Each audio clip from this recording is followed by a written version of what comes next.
போதைப் பொருள் நடமாட்டம்லாம் தாறுமாறா அப்படியே பரவி கொட்டி கிடக்குது. இதெல்லாம் இனிஷியல் ஸ்டேஜ்லயே யார் கண்ட்ரோல் பண்ணியிருக்கு?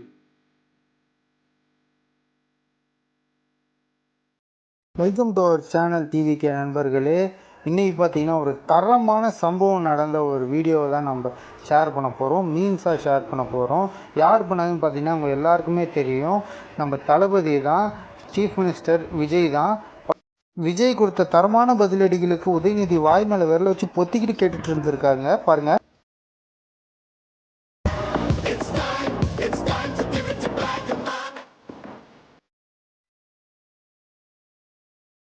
போலீஸ் டிபார்ட்மெண்ட் அப்போ யார் கையில் இருந்தது?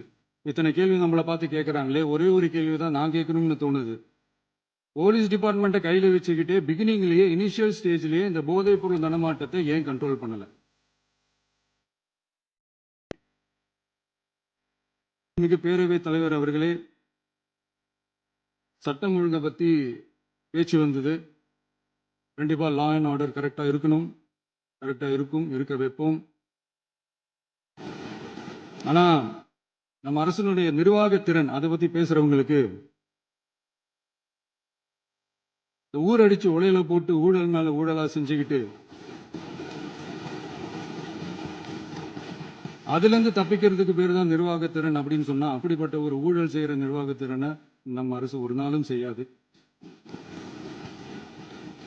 பொட்டி பெட்டியாக பணத்தை வச்சுக்கிட்டு, பெட்டியை வச்சு எல்லாம் செஞ்சுக்கிட்டு, போதைப் பொருள் பாதுகாவல் கழக மாடல் அரசாங்கம் செஞ்ச ஒவ்வொரு ஊழலாக வெளியில் வந்துகிட்டு இருக்கு.